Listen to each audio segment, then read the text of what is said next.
Hello students. आज हम लोग बात करने वाले हैं कर्नाटक वॉर्स की। कर्नाटक वॉर्स आप सबने पढ़ा होगा छोटी क्लासेस में भी, बट आज हम लोग कर्नाटक वॉर्स को कंप्लीट करने वाले हैं। ठीक है, अगर आपको वीडियो अच्छी लगे, ये कंप्लीट वन शॉट है, इसके अलावा आपको कहीं पे भी बाहर देखने की ज़रूरत नहीं पड़ेगी। अगर आपको ये वीडियो अच्छी लगे please like share and subscribe. ठीक है, चलिए स्टार्ट करते हैं कर्नाटक वॉर्स से। सो जो कर्नाटक वॉर्स होते हैं उसमें हम लोग फर्स्ट कर्नाटक वॉर से स्टार्ट करते हैं। कर्नाटक वॉर्स किसके बीच में हुए थे? अगर आप बहुत बेसिक से पढ़ना चाहते हो, एक सेकेंड, तो कर्नाटक वॉर्स किसके बीच में हुए थे? तो ये बीच किसके बीच में हुए थे? ये हुए थे आपके इंग्लिश वर्सेस फ्रेंच। जो दो फॉरेन एंटिटीज़ थी जो इंडिया में आई थी, उन्होंने ही ये स्टार्ट किए थे वॉर्स। अब ये वॉर्स जो थे ये अलग अलग तीन तरीके से हुए थे। देखिए, फर्स्ट कर्नाटक वॉर था, सेकंड था एंड थर्ड कर्नाटक वॉर था। तो आपका फर्स्ट कर्नाटक वॉर जो था 1740 से 48 के बीच में था। किसके बीच में था? 17, आप ईयर याद रखना, ठीक है, किसके किसके बीच में हुआ है ये तो आपको पता ही है, ठीक है। पर उसमें क्या कॉजेस थे, कॉज ऑफ वॉर क्या था, मतलब क्या क्या हुआ उनके बीच में, एंड उसके रिजल्ट्स क्या थे, ये तीनों आपको पढ़ने होंगे हर एक वॉर्स में। ठीक है, तो जब हम लोग कर्नाटक वॉर्स पढ़ते हैं, हमें पता है कि दोनों साइड, एक साइड था एंग्लो, एक साइड थे फ्रेंच, ठीक है, एक साइड आपके इंग्लिश थे, एक साइड आपके फ्रेंच थे। ठीक, आपको ये पता है कि फर्स्ट कर्नाटक वॉर्स कहाँ पे हुए थे, ठीक है। आपको ये पता होना चाहिए कि उनके कॉजेस क्या थे, उनके कॉन्सिक्वेंसेस क्या थे, कौन कौन सी ट्रीटीज़ हुई थी, ये सब कुछ मेजर चीज़ें होती है, कौन कौन सा बैटल्स हुए थे, ये आपको पता होना चाहिए इसमें, ठीक है। तो जब हम लोग बात करते हैं फर्स्ट कर्नाटक वॉर की, जिसका ईयर है 1740 से 1748 तक, मतलब 8 साल ये वॉर चला था। इसमें ये देखिए, ये पिक्चर से आपको क्लियर हो रहा होगा कि इसका जो रीज़न था वो इंडिया में था ही नहीं। जो इंग्लिश एंड फ्रेंच की यहाँ पे लड़ाई हो रही थी वो इंडिया में उसका रीज़न ही नहीं था। लड़ाई लेकिन तब भी इंडिया में हो रही थी। तो इंडिया नहीं, कुछ कुछ जहाँ जहाँ पे उनकी कॉलोनीज़ थी स्टैब्लिश, वहाँ वहाँ पे इनकी लड़ाई हो रही थी। Whether it's in America, whether it is in Africa, जहाँ जहाँ पे भी इनकी कॉलोनीज़ थी वहाँ वहाँ लड़ाई हो रही थी। सिमिलरली इंडिया में ये दोनों थे, तो इंडिया में भी इन लोगों ने लड़ाई करना ही चाहा, ठीक है। तो जैसे हम लोग पढ़ते हैं यहाँ पे, आप देख सकते हो जो स्पार्क है, यहाँ पे लिखा हुआ है द स्पार्क इग्नाइट्स इंडिया। यहाँ का कॉज क्या था? पहला कॉज जो था वो था वॉर ऑफ ऑस्ट्रियन सक्सेशन। वहाँ पे विदेश में, यूरोप में ऑस्ट्रियन सक्सेशन का वॉर चल रहा था, एंड उसी वॉर का एक कॉन्सिक्वेंसेस जो था वो इंडिया में हो रहा था, which was the first Karnataka war in 1740 to 48, ठीक है। आपको ये पिक्चर देख के आपको बिल्कुल अच्छे से समझ में आ रहा होगा। अभी हम लोग अच्छे से इसके और कॉजेस पढ़ते हैं। तो this was just one cause, ठीक है। अब हम बाकी के कॉज पढ़ेंगे। यहाँ पे एक पहला कॉज हमने देखा, Austrian war of succession, which was like the most igniting thing that happened when we talk about the first Karnataka war, ठीक है। जब हम इसके और रीजंस पढ़ते तो और रीजंस क्या थे? इसके चलते इन्होंने, इंग्लिश ने सीज किए फ्रेंच। तो इंग्लिश बार्नेट ने जो थे उन्होंने कब्जा कर लिया जो फ्रेंच शिप्स थे। अब ये स्टार्ट किसने किया? इंग्लिश ने। अब फ्रेंच ने कैसे रिटालिएट किया? द फ्रेंच सीज्ड मद्रास इन 1746। इसमें हम लोग बहुत बड़ा बैटल पढ़ते हैं, वो भी हम जस्ट 5 मिनट में पढ़ने ही वाले हैं, बट आप कॉजेज देख लो। तो कॉजेज क्या थे? ऑस्ट्रियन वॉर ऑफ सक्सेशन था। ऑस्ट्रियन वॉर ऑफ सक्सेशन की वजह से उस हीट में इंग्लिश ने अटैक कर दिया फ्रेंच शिप्स पे, एंड फ्रेंच शिप्स पे अटैक करने के बाद जो फ्रेंच थे उन्होंने कैसे रिटालिएट किया? उन्होंने रिटालिएट किया by seizing Madras. Okay, clear. अब हम बात करते हैं, एक बार अच्छे से कॉजेज हम देख लेते हैं। ओके, तो ये कुछ कॉजेज हैं जो मैंने लिखे हुए हैं। The spark that ignited the first Karnataka war was the war of Austrian succession in Europe. Clear. अब हम बात करते हैं और कॉजेज की। So with tension high the French governor general of Pondicherry. तो फ्रेंच गवर्नर जनरल उस टाइम कौन था आपका? डुप्ले था। Who was he? He was Dupleix. So basically जो डुप्ले था, his full name was Joseph François Dupleix. तो ये जो मिस्टर डुप्ले थे, इन्होंने क्या किया? इन्होंने एक अपॉर्चुनिटी देखी टू एजर्ट फ्रेंच डोमिनेंस, कि हम फ्रेंच डोमिनेंस करेंगे इंडिया में, इसलिए इन्होंने सोचा कि चलो लेट्स अटैक इंग्लिश, हम इंग्लिश को पोक करते हैं, सो जिससे हम उनसे लड़े and later we can assert our dominance, ठीक है। अब क्या होता है, उन्होंने एक अटैक किया British trading post of Madras में, मद्रास पे इन्होंने अटैक कर दिया फ्रेंच ने, जो कि आपका प्रेजेंट डे चेन्नई है। What is Madras today, it is your basically Chennai only. तो चेन्नई पे अटैक हो गया इनका, ठीक है, इन्होंने अटैक कर दिया। Wait a second, let me change the colour, I am not liking the colour, always our favourite colour pink. Now in 1746 में मद्रास पे इन्होंने अटैक कर दिया। एक फ्रेंच फ्लीट थी जो कि थी एडमायरल ला बॉर्डने के अंडर। इन्होंने क्या किया, what they did was इन्होंने मद्रास को बॉम्बार्ड कर दिया। Who bombarded the Madras? It was Admiral ला बॉर्डेनस, ठीक है। The British garrison unprepared for such a naval assault was forced to surrender। तो फिर इंग्लिश क्या हो गया, English had to surrender because Madras पे इन्होंने 1746 में एडमायरल के थ्रू इन्होंने वॉर करवाया, इन्होंने फ्रेंच फ्लीट से लड़ाई लड़वाई, तो they English was way too unprepared, वो प्रिपेयर्ड नहीं था और वो हार गए। हिंदी स्टूडेंट्स के लिए मैं हिंदी में ही बोल रही हूँ, सो आई होप उनको भी क्लियर हो जाएगा। स्टोरी है, अगर आपको ये नहीं समझ में आ रहा है PDF, तो जो मैं बोल रही हूँ वो आप उसे समझ जाना, ठीक है। कुछ खास ऐसे हार्श कुछ नहीं है इसमें, बहुत ईजी है। तो हमने देखा कि कैसे फ्रेंच ने ये चीज़ की, इंग्लिश ने स्टार्ट किया फ्रेंच फ्लीट को सीज करके, उसको सीज करने के बाद एंड उसके बाद जब हम देखते हैं तो क्या होता है कि तुम्हारा जो डुप्ले होता है, डुप्ले के अंडर ये लोग मद्रास पे एडमायरल के थ्रू अटैक करवा देते हैं। Now the capture of Madras was a significant victory for the French, but it also Drew the attention of the local Indian ruler Anwaruddin. अब अनवरुद्दीन जो खान था, आरकोट का नवाब था, ठीक है। Who was he was a Nawab of Arcot. तो अब इनकी जो व्यू पॉइंट में फ्रेंच आ गए कि okay so French can do all this thing.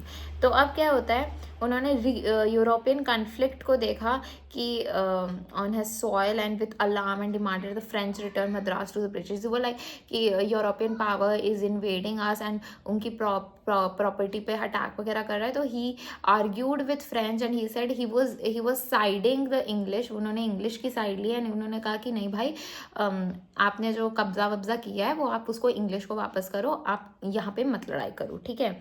अब क्या होता है, व्हेन डुप्ले रिफ्यूज कर देता है, तो यहाँ पे नवाब जो होता है वो एक बहुत बड़ी आर्मी मद्रास में भेजता है, मद्रास को बिसीच करने के लिए, वापस पाने के लिए और फ्रेंच को भगाने के लिए। तो अब एक इवेंट होता है, एक बहुत छोटा होता है। इस इवेंट में क्या होता है, जो फ्रेंच आर्मी, बहुत ही छोटी सी फ्रेंच आर्मी, जो उनके अनवरुद्दीन जी थे उनकी आर्मी बहुत बड़ी आई थी, ठीक है, लेकिन इनकी जो आती है फ्रेंच की बहुत ही छोटी होती है, but it was way to discipline, बहुत अच्छे से ट्रेंड होती है कैप्टन पैराडाइज के अंडर। किसके अंडर?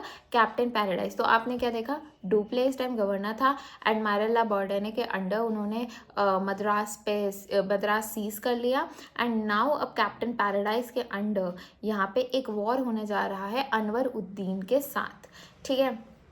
अनवरुद्दीन, तो इन्होंने कन्फ्रंट की इसकी आर्मी को कैप्टन पैराडाइज ने, एंड कौन सा बैटल था, बैटल ऑफ अद्यार। तो कौन सा बैटल होता है, बैटल ऑफ अद्यार हो जाता है, ठीक है, जिसे हम लोग बैटल ऑफ सनथुम भी कहते हैं। बैटल ऑफ अद्यार को हम लोग बैटल ऑफ सनथुम भी कहते हैं। इन 1746 में ही होता है। 1746 में इन्होंने मद्रास सीज भी किया कर दिए थे। इसी साल अनवरुद्दीन उनकी आर्मी के साथ कैप्टन पैराडाइज से भी लड़ लेता है, ठीक है।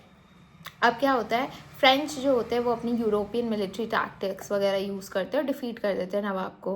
बैटल एक बहुत ही बड़ा मूवमेंट बन जाता है, ठीक है। एंड अब ये क्या होता है, जो ऑनगोइंग वॉर होता है ऑस्ट्रियन सक्सेशन का यूरोप में, जो ओरिजिनल कॉज होता है वो ख़त्म हो जाता है। कब ख़त्म होता है? 1748 में विद ट्रीटी ऑफ एक्जेला चैपल। तो एक्जेला चैपल की एक ट्रीटी होती है 1748 में, इसी की वजह से आपका फर्स्ट कर्नाटक वॉर ख़त्म हो जाता है। क्यों ख़त्म हो रहा है? Austrian war of succession over हो रहा है। अब इसके अकॉर्डिंग जो टर्म्स एंड कंडीशंस होते हैं वो ये होते हैं कि जो मद्रास है वो ब्रिटिश को वापस मिल जाएगा, बिकॉज मद्रास जो थी वो ब्रिटिश की प्रॉपर्टी थी। इसकी वजह से जो फ्रेंच ने उसको पकड़ रखा है वो आप वापस से रिलीज़ करो, आप वापस से जो मद्रास है वो ब्रिटिश को दे दो। अब जो फ्रेंच होते हैं, the French got back their fortress of Louisbourg in North America. French को इसके बदले क्या होता है, अभी इन्होंने इधर आर्मी में मद्रास को जो था वो इंग्लिश को दे दिया। अब इसके बदले फ्रेंच को क्या मिल रहा है? फ्रेंच को नॉर्थ अमेरिका में इनका एक फोर्ट्रेस था लुईबर्ग, वो इनको वापस मिलता है जिसको ब्रिटिश ने कैप्चर किया था, राइट। तो आपने देखा कि दोनों को एक एक चीज़ मिली है, ठीक है। एक्जला शैपल कब हुई? 1748 में। कुछ इंपॉर्टेंट एक बार हम लोग एक क्विक रिवीजन कर लेते हैं सेकेंड कर्नाटिक वॉर पे जाने से पहले, ठीक है।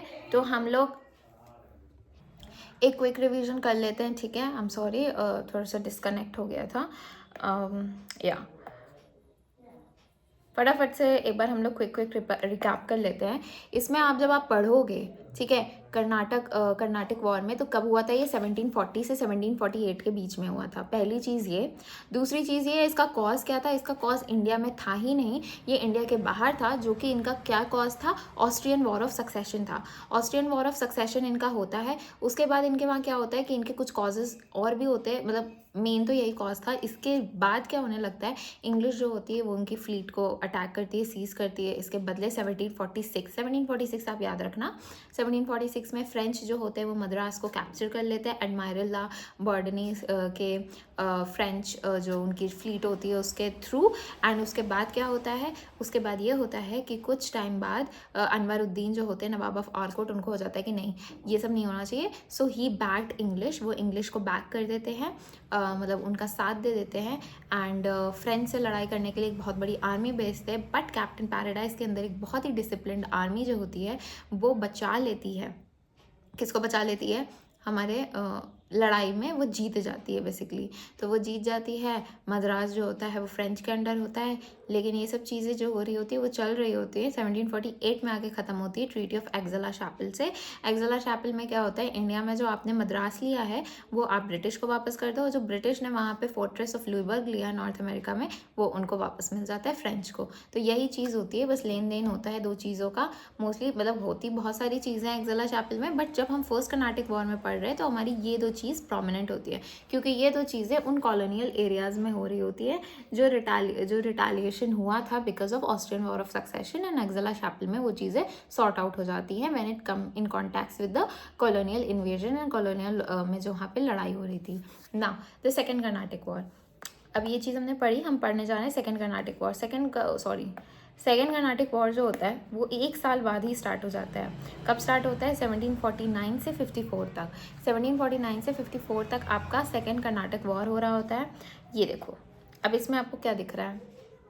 इसमें आपको ये दिख रहा है कि जो आपका कॉज है, वो कॉज क्या है? वो इंडिया में है, but this cause is a proxy cause, you have to remember this. ये एक प्रॉक्सी कॉज था, यहाँ पे जो चीज़ें हो रही थी उसका कोई लेना देना नहीं था आपके ब्रिटिश एंड फ्रेंच से। वो दो राजाओं की लड़ाई जो थी, उन्होंने उसको एक मुद्दा बना दिया, एक प्रॉक्सी जैसे होता नहीं है कि कोई एक चीज़ जो आपका पार्ट नहीं है उसको आपने बहुत ज़्यादा वो ले लिया एंड ऑल, एंड उसके बदले लड़ाई की। तो it's was just a proxy war, मतलब लड़ाई किसी और की थी बट इन्होंने वहाँ पे मेंशन कर लिया खुद को, खुद आगे लड़ने उनकी तरफ से। तो this was something in second Carnatic war which started from 1749 and ended in 1754, right. ये आप देख सकते हो पिक्चर में, सेकेंड कर्नाटिक वॉर है, it was a proxy conflict. आप देख सकते हो दो नवाब्स हैं, दे बेसिकली, ठीक है। और ये है फ्रेंच, ये है इंग्लिश। अब हम इसको आराम से पढ़ते हैं, इसमें क्या क्या हुआ, ठीक है। कॉजेज़ हम लोग स्टार्ट करते हैं। किसी भी वॉर के लिए आपको causes, consequences and course of war जानना बहुत इंपॉर्टेंट है। इसके अलावा there is nothing they can ask, somehow they can ask you about the significance भी अभी हम लोग बात कर लेंगे उसकी।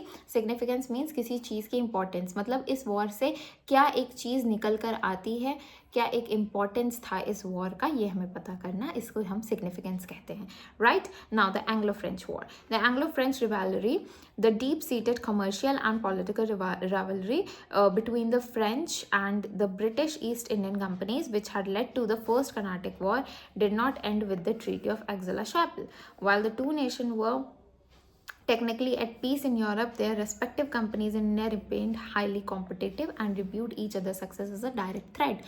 अब क्या हो रहा था, इनकी भले ही एक्जला शैपल से इनका वॉर ख़त्म हो गया हो, बट डीप डाउन इनके अंदर बहुत एक दूसरे को के प्रति एक बहुत कंपटीशन, ईर्ष्या, एनवी, ये सब हो चुकी थी। एंड दे वर लाइक कि नहीं, हमें इनको डिफीट करना है। एक बहुत ही कॉम्पिटिटिव माहौल इंडिया में था, ठीक है। यूरोप में भले ही it was settled with Aix la Chapelle, India में it was not settled with Aix la Chapelle. That is why 1 साल पहले ही एक्सेला चैपल होने के 1 साल बाद ही, so if you don't remember the dates, just remember 1740 से 48 जो 8 साल का वॉर हुआ, इतना सब चला इंडिया में, फर्स्ट कर्नाटिक वॉर, उसके अचानक से 1 साल बाद एक्सेला चैपल ट्रीटी होने के बाद भी there was again a war which is known as the second Carnatic war, which started from 1749 and it ended in 1754। Okay, तो यहाँ पे हमने यही बताई गई है कि पहली जो कॉज थी वो थी इनकी राइवलरी। वो राइवलरी ख़त्म ही नहीं हुई एक्सेला चैपल से भी। The second is the succession dispute in Hyderabad. Okay, Hyderabad आपका कहाँ पे आता है? डेक्कन में आता है। I don't think so I need to tell you about this, but this is basically your Hyderabad area. ठीक है, ये आपका हैदराबाद वाला पोर्शन आ जाता है। एक सेकेंड,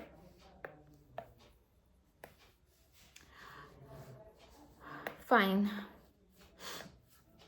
जो सक्सेसिव डिस्प्यूट है हैदराबाद में, ये हमें पढ़ना होता है। तो अब इसमें क्या होता है, जो पावर वैक्यूम था, एक पावर वैक्यूम बिल्ट हो रहा था कहाँ पे? हैदराबाद में। अब पावर वैक्यूम का क्या मतलब होता है? मतलब वहाँ पे कोई पावर ही नहीं है, वहाँ पे किसी की, आप समझ लो कोई रीजंस की वजह से वहाँ पे कोई भी अथॉरिटी नहीं है जो टेक केयर कर रही है उस एरिया का। फॉर एग्जाम्पल किसी किंग की डेथ वगैरह हो गई, तो एक पावर वैक्यूम जो था वो यहाँ पे डेवलप हो गया था। कहाँ पे डेवलप हो गया था? हैदराबाद में। क्यों हुआ था? क्योंकि Asaf Jah one, he was also known as Nizamul Mulk, Nizamul Mulk भी कहते थे, but just remember Asaf Jah one. तो असफ जाह वन जो थे उनकी मृत्यु हो गई 1 साल पहले, जब ट्रीटी ऑफ एक्सेला चैपल हुई थी। ठीक है, this immediately led to a fierce succession struggle between his son Nasir Jung and his grandson Muzaffar Jung। अब क्या होता है, दो लोगों के बीच में लड़ाई होती है, एक होता है नसीर जंग, एक होता है मुजफ्फर जंग। दो लोगों के बीच में लड़ाई हो गई। ठीक है, अब यहाँ पे देखो, मैं थोड़ा सा समझाने की कोशिश कर देती हूँ, शायद समझ आ जाए आपको। तो इसमें क्या हो रहा था, यहाँ पे लड़ाइयाँ चल रही थी आपके नसीर जंग बेसिकली। एक सेकेंड, सो यहाँ पे लड़ाई चल रही थी, एक सेकेंड, यहाँ पर लड़ाई चल रही थी नसीर जंग एंड ग्रैंडसन मुजफ्फर जंग। यहाँ पे मैं एक अच्छे से एक्सप्लेन कर देती हूँ, एक सेकेंड। यहाँ पे किंग था असफ जाह, ठीक है, ये था आपका हैदराबाद। यहाँ पे किंग था आपका असफ जाह। असफ जाह यहाँ पे इनका किंग था, असफ जाह वन। उसकी हो गई मृत्यु, ही वॉज डेड, ये मर गए। अब दो लोग निकल के आए, एक थे नसीर जंग। नसीर जंग जो थे वो बेसिकली इनके सन थे, और दूसरे थे मुजफ्फर जंग। मुजफ्फर जंग इनके ग्रैंडसन थे। अब इन दोनों में राइवलरी चल रही थी बेटे और बाप में कि हमें ये बनना है। ठीक है, तो असफ जाह थे वो हैदराबाद के किंग थे, उनकी डेथ हो गई 1748 में। तो दो लोग निकल के आए कंटेस्टर्स जो थे, एक थे आपके नसीर जंग और एक थे आपके मुजफ्फर जंग। अब किस किस ने बैक किया? अब ये लड़ाई जो थी वो प्रॉक्सी कैसे हो गई? क्योंकि भाई लड़ाई तो हैदराबाद में दो लोगों की हो रही थी, बट इसमें फ्रेंच और इंग्लिश क्यों घुस गए भाई? उनको सिर्फ एक कंपटीशन लड़ाना था, उनको एक मौका मिला and they just grab the opportunity. ठीक है, अभी देखो, फ्रेंच जो थे अंडर गवर्नर डुप्ले, उन्होंने मुजफ्फर जंग का साथ दे दिया। फ्रेंच ने किसका साथ दिया? मुजफ्फर जंग का। और ब्रिटिश ने किसका? नसीर जंग का। तो इंग्लिश ने नसीर जंग का, मतलब कि सन का बेटा जो था प्रॉपर, उसका दिया साथ, और जो मुजफ्फर जंग जो ग्रैंडसन था उसका फ्रेंच ने साथ दे दिया। नाउ सक्सेशन डिस्प्यूट, अभी ये एक था, अभी दूसरा भी था, सिर्फ एक नहीं थे, दो लोगों के साथ चल रहा था। अभी हमने बात की चेन्नई में, हैदराबाद वाली चीज़ का। अब हम बात करेंगे आरकोट में। तो अभी आरकोट में क्या हो रहा था? आरकोट में भी पावर वैक्यूम आ गया। आपको याद है लास्ट टाइम जो अनवरुद्दीन था वो लड़ाई कर रहा था, अनवरुद्दीन मर चुका है। तो अनवरुद्दीन जो था वो एक फ्रेंच बैक्ड कोलिजन में मारा जाता है, जो बैटल ऑफ अंबूर होता है 1749। बैटल ऑफ अंबूर 1749 में होता है, उसमें ये फ्रेंच एंड इसके बीच में होता है, और ये यहाँ पे मारा जाता है। ठीक है, ये यहाँ पे मारा गया है, और ये कर्नाटक, इसको कर्नाटक कर्नाटिक थ्रोन अब ओपन हो गया है, क्योंकि अनवरुद्दीन नहीं रहा तो अब इन लोगों को चाहिए कि कोई राजा बने। अब यहाँ पे फ्रेंच इंटरवेंशन होता है। अनवरुद्दीन मर चुके हैं आरकोट में। अब यहाँ पे 2 कंटेस्टेंट आते हैं, एक होते हैं चंदा साहेब, ठीक है। तो जो फ्रेंच होते हैं ये चंदा साहेब को सपोर्ट करते हैं, जो कि सन इन लॉ होता है नवाब का। सन ऑफ लॉ होता है चंदा साहेब, उसको फ्रेंच जो होते हैं वो कर रहे होते हैं। दूसरी साइड होते हैं मोहम्मद अली खान वलाजा, जो अनवरुद्दीन का बेटा होता है, who fled and took refuge in Trichinopoly. Trichinopoly में रिफ्यूज ले रहा होता है अनवरुद्दीन का बेटा, उसका जो नाम था वो था मोहम्मद अली खान, और उसको कौन सपोर्ट कर रहा था? ब्रिटिश सपोर्ट कर रहा था। बहुत ईजी है, ऐसा कुछ भी नहीं है इसमें कि आपको पता ना हो, ठीक है ना। अब क्या होता है, essentially the British and French stopped fighting each other directly and started fighting proxy, हमें पता है, ठीक है। अब हम बात करते हैं कोर्स ऑफ वॉर। अब वॉर क्या होता है, वॉर इसमें क्या होता है, हमने देख लिया कौन कौन इन्वॉल्व है। यहाँ पे देखो एक सेकेंड, कौन कौन इन्वॉल्व है हम बात कर लेते हैं। इन्वॉल्व कौन कौन है इसमें? इन्वॉल्व हैं आपके, एक है French and English. when we talk about the situation of Hyderabad जहाँ पे असफ जामान मर चुके हैं, नसीर आते हैं नसीर एंड मुजफ्फर जंग आते हैं, ठीक है, ये इन्वॉल्व है। एंड दूसरा आपका आता है आरकोट में चंदा साहेब, ये इन्वॉल्व है। और आपका कौन इन्वॉल्व है? मोहम्मद अली। तो ये लोग जो हैं वो लोग इन्वॉल्व हैं इस लड़ाई में, ठीक है। Mohammad Ali Khan. Now course of war, early French success. Starting में फ्रेंच को सक्सेस मिल रही थी, लेकिन बाद में ये हमें कॉज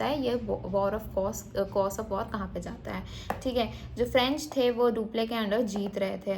बैटल ऑफ अम्बूर होता है, ठीक है, 1749 में बैटल ऑफ अम्बूर होता है। जो फ्रेंच होते हैं वो चंदा साहिब के साथ एंड मुजफ्फर जंग जो होता है वो उनके साथ वो अलाई कर देते हैं, ठीक है। तो ये जो मुजफ्फर जंग है M एंड जो चंदा साहिब है C, तो आप CM से याद कर सकते हो कि फ्रेंच जो थे वो CM के साथ थे।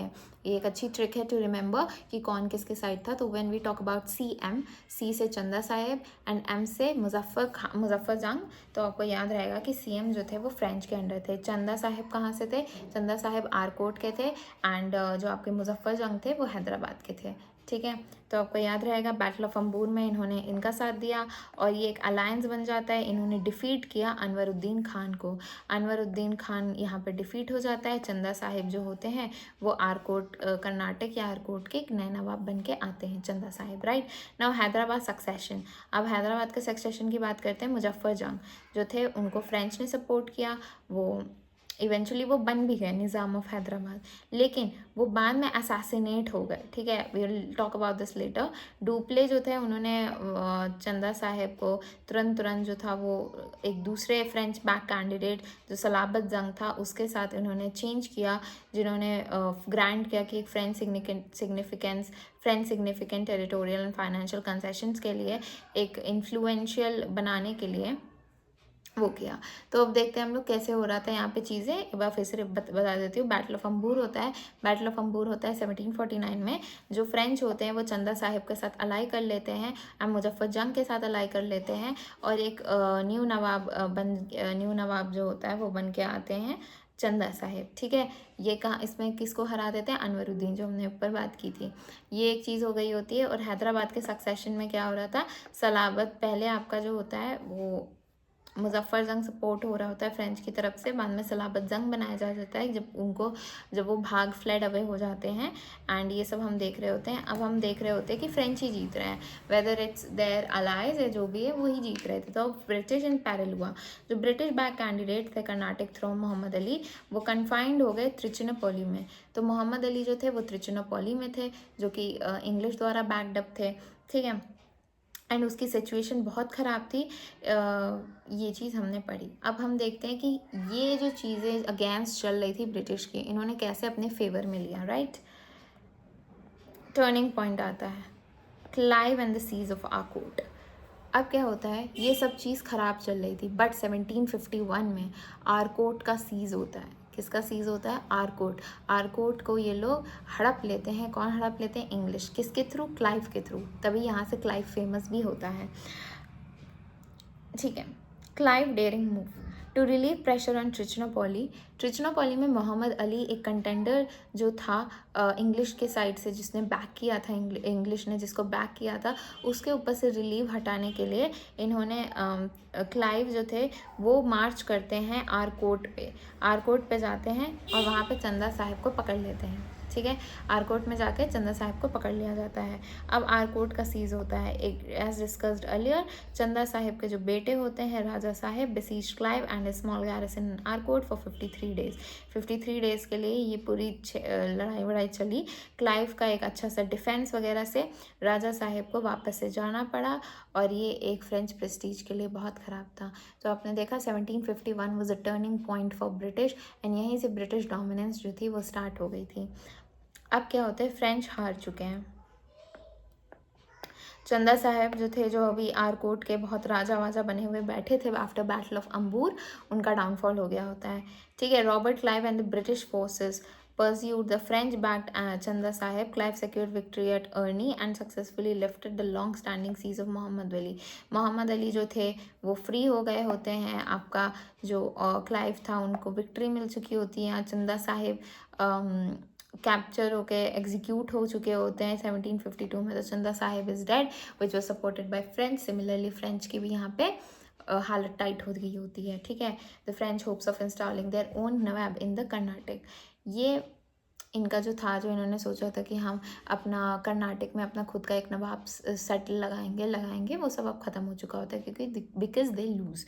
नाउ डुप्ले का रिकॉल। अब डुप्ले को बुला लिया जाता है। डुप्लेस एम्बिशंस जो थे वो बहुत ज़्यादा स्ट्रेन कर रहे थे, वॉर की तरफ खींच रहे थे एंड बहुत ज़्यादा फाइनेंशियल लॉसेस हो रहे थे फ्रेंच ईस्ट इंडिया कंपनी को, ठीक है। इसके चलते क्या हो जाता है? फाइनेंशियल लॉसेस के चलते हुए जो फ्रांस के डायरेक्टर्स थे उन्होंने प्रायोरिटाइज़ किया पीस एंड कॉमर्स को और 1754 में डुप्ले जो थे उनको वापस से बुला लिया गया and was recalled to France और उसकी जगह अब गोदेहू आ गए। कौन आ गए? Charles Godeheu. This single decision seal the fate of French political dominance on India. Dupleix के जो बहुत ज़्यादा एक बहुत ही वॉज वेरी बहुत एम्बिशियस पर्सन था, वो एम्बिशियस पर्सन के जाने के बाद गोदेहू की एंट्री हुई एंड चीज़ें बहुत ज़्यादा नॉर्मल हो चुकी थी, ठीक है। अब न्यू निज़ाम बनते हैं। Although the French had lost control to the Carnatic, उनका Marquis de Bussy maintained a strong French presence in Hyderabad. Hyderabad में बसी ने एक बहुत इंपॉर्टेंट अपनी एक प्रेजेंस रख रखी थी, वहाँ पे उसने अपनी एक मिलिट्री स्टैंड अप कर रखी थी। सलाबत जंग जो थे वो स्टिल अभी निज़ाम को सर्व कर रहे थे जो कि फ्रेंच बैक्ड थे। तो आपने देखा कैसे जो दो कर्नाटक्स एंड आकॉट्स में जो हैदराबाद एंड आकॉट की जो प्रॉब्लम थी, जो एक पावर वैक्यूम था, उसको कैसे एज अ प्रॉक्सी यूज़ किया गया by both the companies, okay. Conclusion क्या होता है? ट्रीटी ऑफ पौंडीचेरी होती है 1754 में। 1754 में वॉर एंड हुआ, उसी साल ट्रीटी हो गई। कोई इंटरफेरेंस नहीं होगा। अब कुछ भी हो रहा है, कोई भी लड़ मर रहा है, कोई मतलब नहीं है, हम इंटरफेयर नहीं करेंगे किसी और के वॉर्स में। हम टेरिटरीज रिस्टोर कर देंगे, जिसकी टेरिटरीज जो थी वॉर से पहले वो हमें वापस मिल जाएगी। कर्नाटक सक्सेशन में क्या होता है? मोहम्मद अली खान जो होते हैं उनको नवाब ऑफ कर्नाटक बना दिया जाता है और इसकी तरह जो ब्रिटिश डोमिनेंस होता है वो बढ़ जाता है यहाँ पे, ठीक है। आपने देखा उनके चंदा साहेब एंड मुजफ्फर वगैरह का एंड हो गया और इधर मोहम्मद अली का रिस्टोरेशन हो गया। तो आप देख रहे हो कि सेकेंड कर्नाटक वॉर थोड़ा सा बड़ा है but it's overall a very nice war. Significance यही थी, इन्होंने फ्रेंच बैक्ड रूलर को स्टैब्लिश कर दिया था वहाँ पे। तो ब्रिटिश का एक दबदबा बढ़ गया था। डुप्ले वापस बुला लिया गया, इसकी वजह से जो पॉलिटिकल एक्सपेंशन था फ्रेंच का वो बंद हो चुका था। Now will talk about the third Karnataka war.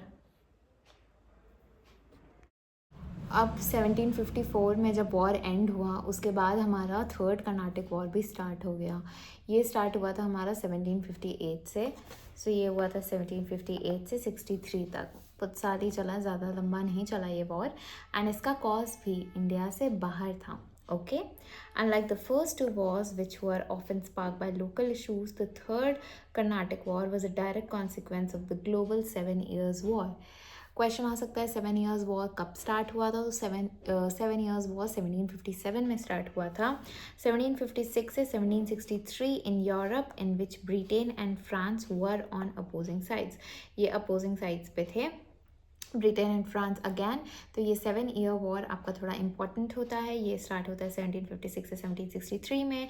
Global conflict, the renewal of hostilities between Britain and France in Europe automatically renewed their conflict in India, making it an overseas theatre of the 7 years war. तो 7 years war का एक overseas theatre kind of बना दिया था इन लोगों ने. यहाँ पे इश्यूज हो रहे थे 7 ईयर्स वॉर का. तो अब हम बात करते हैं British position in Bengal. Bengal में तो देखो अभी तक आपकी बैटल ऑफ प्लासी वगैरह हो गया था, ये सब चीज़ें हो गई थी. उन्होंने काफ़ी एक स्ट्रॉन्ग होल्ड ब्रिटिश ने बना रखा था, तो ब्रिटिश का स्ट्रॉन्ग होल्ड तो अच्छा खासा था, ठीक है, against the nawab of Bengal and the French allies, giving them control of the financial rich provinces of Bengal. This provided the British with an immense financial and resources advantages over the French aggression. तो यहाँ British possession जो थी बंगाल में बहुत अच्छी थी. इसकी वजह से चीज़ें जो थी वो बहुत ज़्यादा एक आप कह सकते हो ब्रिटिश के ओरिएंटेड थी, ब्रिटिश ओरिएंटेड ज़्यादा थी यहाँ पे चीज़ें, ठीक है ना. जो फ्रेंच एग्रेशन था, फ्रेंच एग्रेशन की बात करते हैं तो जो फ्रेंच गवर्नमेंट थी वो अपना सेकेंड कर्नाटक वॉर के बाद से इनिशिएटिव अपना वही नया करना स्टार्ट कर रही थी. तो उन्होंने एक लार्ज फोर्स भेजी थी एक नए कमांडर के अंडर जिसका नाम था थॉमस आर्थर द लैली, ठीक है. ये आपके कमांडर थे which explicit orders to drive the British out of India. उनका अब था उद्देश्य कि इंडिया से ब्रिटिश को बाहर निकालना. तो दोनों साइड फिर से कंपटीशन काइंड ऑफ स्टार्ट हो गया था. British were in power because अभी उनका बैटल ऑफ प्लासी वगैरह हुआ था, तो ब्रिटिश बंगाल में एक बहुत ही अच्छा स्ट्रॉन्ग होल्ड हो गया था. वॉर्स थे इनके चंदेर नगर में हुआ, मद्रास में हुआ, वांडीवाश में हुआ. तो इस कर्नाटक वॉर में बहुत सारे आपके वॉर्स हुए थे. रीज़न हमने बात कर ली, 7 ईयर्स वॉर ही एक रीज़न था. अब हम इसके कॉज ऑफ वॉर्स या की इवेंट्स जो हुए थे बैटल के वो पढ़ते हैं. आप देख सकते हो ये जो है ये लड़ाई हो रही है दोनों लोगों के बीच में. रीज़न अगेन इंडिया से बाहर का ही था, ठीक है. तो की इवेंट्स क्या थे, चंदेर नगर कैप्चर हो गया था. क्या हो गया था, कैप्चर हो गया था आपका एक सेकेंड, आपका कैप्चर हो गया था चंदेर नगर. वेट अ सेकेंड,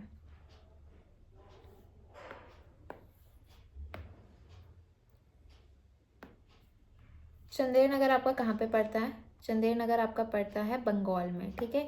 और ये कहाँ किसकी एक थी, ये बंगाल की सॉरी फ्रेंच की एक बहुत ही इम्पॉर्टेंट फैक्ट्री थी जो कि चंदेर नगर में थी. ओके, तो इसने क्या किया, ब्रिटिश ने चंदेर नगर को अपना लाइक कब्जे में कर लिया 1757 में.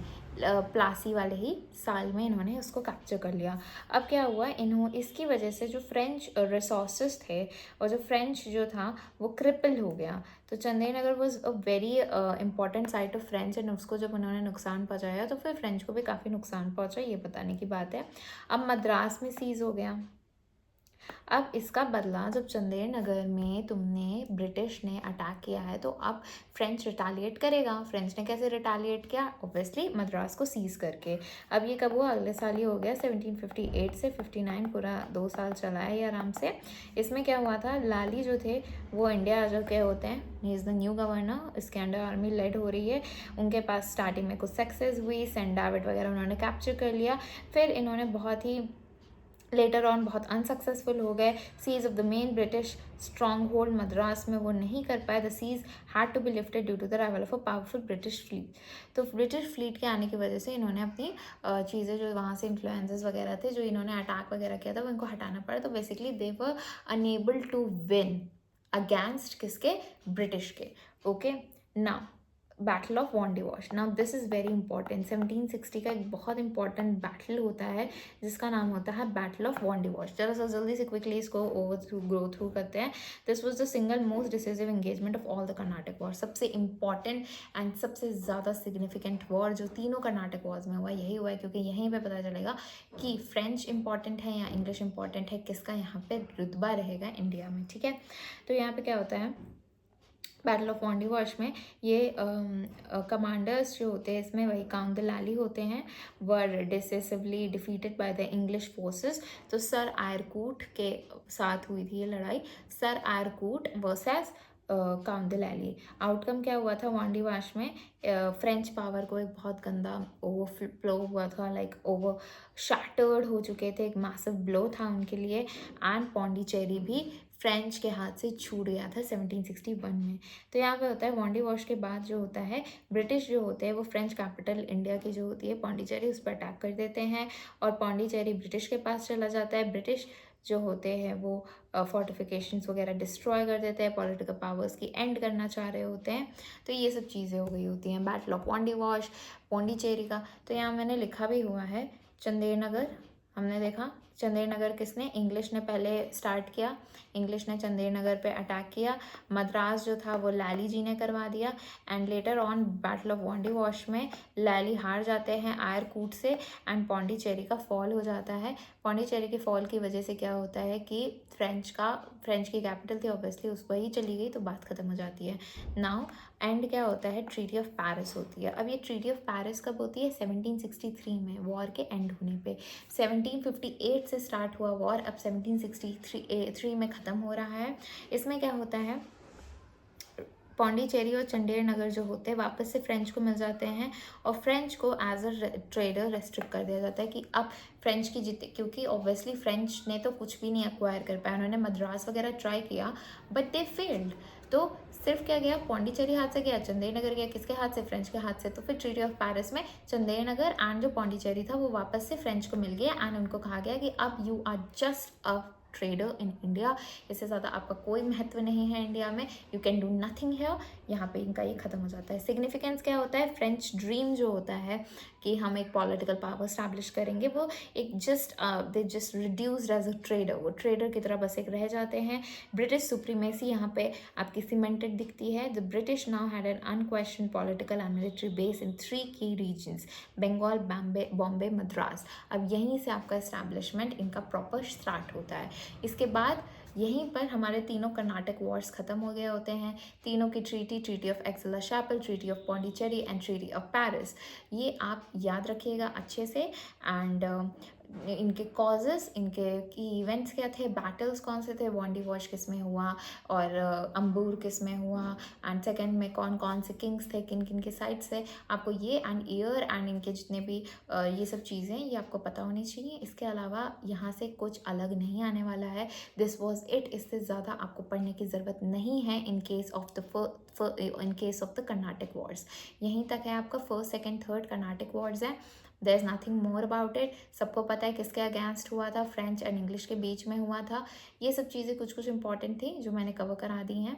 And I hope you like the video. Next video में विल टॉक अबाउट कि जितना भी आपका डेन्स जो एक छोटी सी कंपनी आई थी इसके बाद, क्योंकि हम लोग क्रोनोलॉजी वाइज कर रहे हैं, तो इसके बाद डेन्स आई थी, उसकी एक हम बात कर लेंगे। And we will talk about जो ब्रिटिश का एक्सपेंशन स्टार्ट हो गया था बंगाल पोर्शन में, will talk about Plassey, will talk about Buxar, will talk about all the important Mughal rulers after Aurangzeb. Aurangzeb के बाद जितने भी मुगल रूलर्स आए थे जो कि काफ़ी वीक थे, yet they were important, we'll talk about them because the questions from them can also be asked because most of the people don't know about the later Mughal rulers। तो वहाँ से भी वो पोर्शन आएगा। तो next में हम लोग डेन्स एंड जो मुगल के इंपॉर्टेंट रूलर्स हैं वो कवर करेंगे। तब तक के लिए good bye everyone, like, share and subscribe.